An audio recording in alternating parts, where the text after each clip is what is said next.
अक्सर कहा जाता है कि सोच विचार कर बोलना चाहिए। बोलते समय शब्दों को थोड़ा तोल मोल लेना चाहिए। दोस्तों, आज की हमारी कहानी इसी बात पर आधारित है। एक राजा और एक सेठ में बड़ी गहरी दोस्ती थी, इसलिए वे रोज एक दूसरे से मिले बिना नहीं रह पाते। सेठ उसी शहर में चंदन की लकड़ी का व्यापार करता था। एक दिन उसके मुनीम ने बताया कि लकड़ी की बिक्री कम हो गई है, कुछ बिक्री बढ़ाने के उपाय सोचने पड़ेंगे।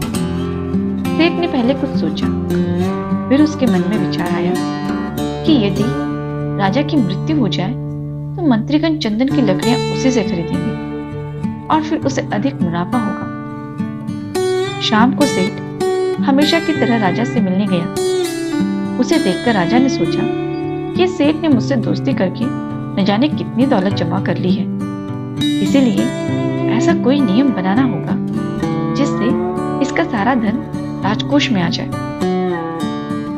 सेठ ने देखा कि आज राजा में पहले वाली गर्मजोशी नहीं है। उसने राजा से पूछा, आज हमारे रिश्ते में ठंडापन है, ऐसा क्यों? राजा ने कहा, मुझे भी ऐसा ही लग रहा है। आओ शहर के बाहर चलते हैं, वहां एक पहुंचे हुए महात्मा रहते हैं, उनसे हम दोनों इसका हल पूछते हैं। फिर दोनों महात्मा के पास पहुंचे और उन्हें सब कुछ बताया।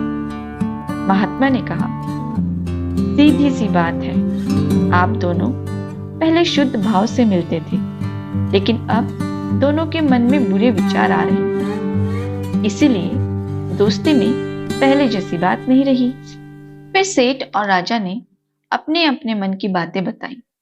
तो महात्मा ने सेठ से कहा, तुमने ऐसा क्यों नहीं सोचा कि राजा के मन में चंदन की लकड़ी का आलीशान महल बनवाने की बात आ जाए?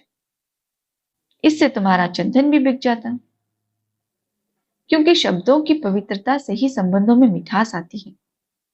तुमने राजा के लिए गलत सोचा, इसीलिए राजा के मन में भी तुम्हारे लिए गलत विचार आया। फिर गलत सोच ने दोनों के मन में दूरी बढ़ा दी। इसीलिए बोल चाल में शब्दों का सही चयन करना सीखें।